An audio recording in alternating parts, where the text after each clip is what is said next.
Setiap kota tua di Indonesia hampir selalu menyimpan jejak peninggalan kolonial Belanda. Gedung-gedung tua, jembatan, rel kereta, dan rumah-rumah besar yang kini jarang ditinggali.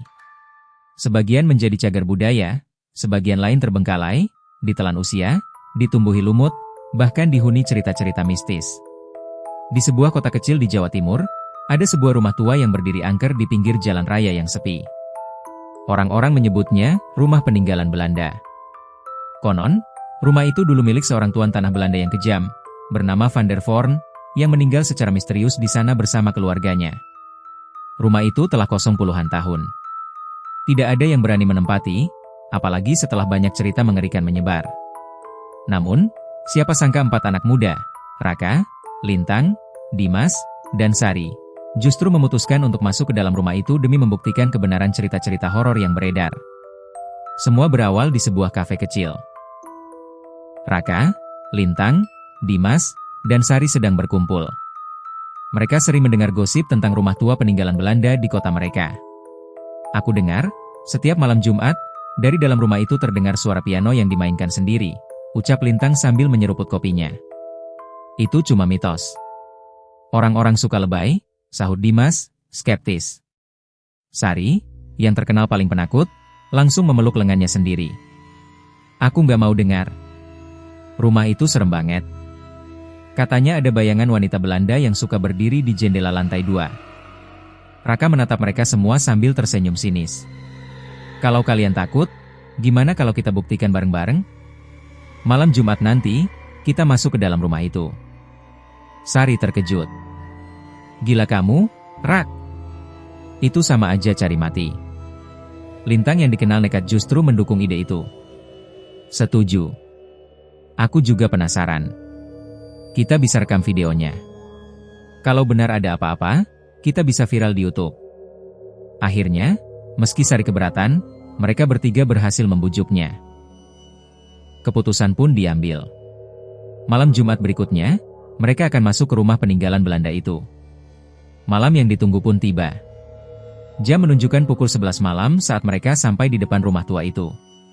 Rumah tersebut berdiri besar dengan arsitektur kolonial. Pilar-pilar tinggi menopang bagian depan. Cat putihnya sudah pudar, dindingnya penuh retakan, dan jendela kayunya tertutup rapat. Pekarangan dipenuhi ilalang. Raka menyorotkan senter. Siap, guys? Ini saatnya.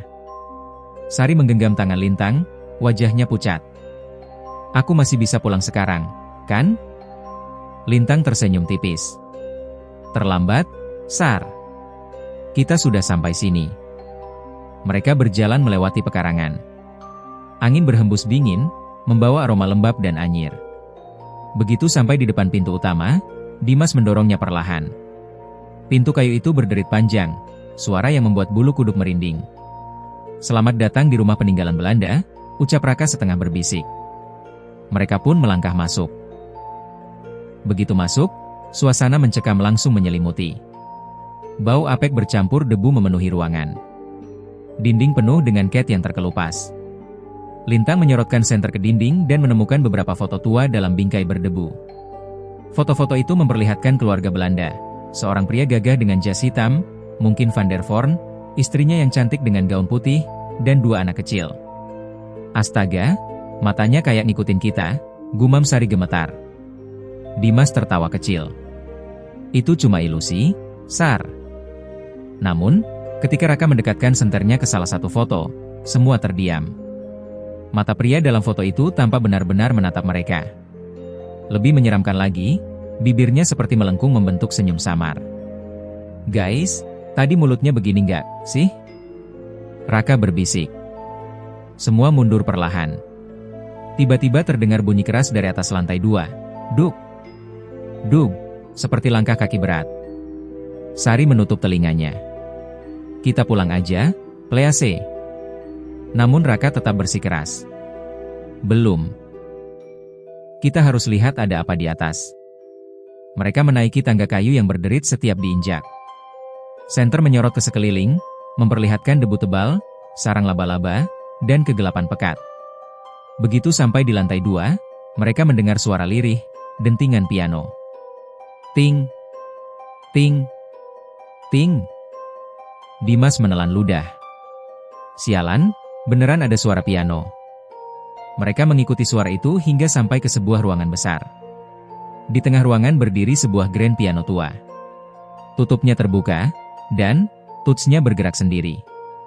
Tanpa ada yang menyentuh, tuts itu menekan, menghasilkan melodi klasik yang menyeramkan.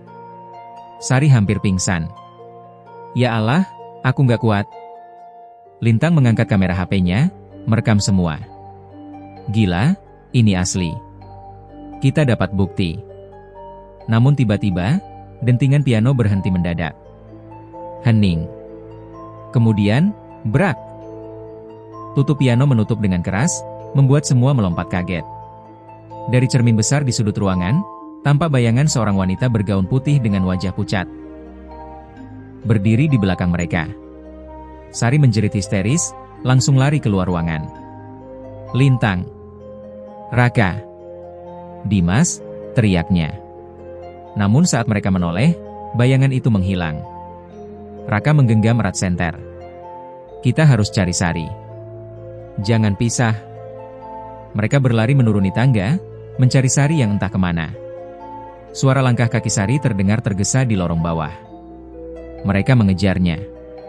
Namun anehnya, ketika mereka sampai di ujung lorong, tidak ada siapapun. Yang ada hanya sebuah pintu tua yang setengah terbuka. Dari dalamnya terdengar suara bisikan, bahasa asing yang terdengar seperti Belanda. Lintang gemetar. Apa itu? Raka mendorong pintu. Ruangan itu ternyata ruang makan besar. Meja panjang dengan kursi-kursi tua masih tersusun rapi. Di atas meja terdapat cangkir-cangkir porselen berdebu. Tiba-tiba, kursi-kursi itu bergerak sendiri, terseret dengan suara berderit. Kemudian, satu persatu cangkir jatuh pecah dengan keras. Cabut! Teriak Dimas. Mereka lari terbirit-birit. Di tengah kepanikan, mereka menemukan Sari terduduk di dekat pintu belakang, menangis. Aku lihat dia, wanita itu. Wajahnya hancur, matanya kosong. Sari gemetar hebat. Raka mencoba menenangkannya, tapi mendadak terdengar suara berat seorang pria. Kalian tidak seharusnya ada di sini. Mereka menoleh. Di ujung ruangan berdiri sosok tinggi dengan pakaian tentara Belanda lengkap, wajah pucat, mata merah menyala. Sosok itu menatap tajam. Itu Van der Voorn, gumam Lintang ketakutan. Sosok itu berjalan perlahan, suaranya bergema. Rumah ini, milik kami. Pergi, atau kalian akan tinggal selamanya. Semua langsung panik. Mereka berlari ke arah pintu belakang, namun pintu itu terkunci rapat. Suara langkah berat sosok itu semakin mendekat.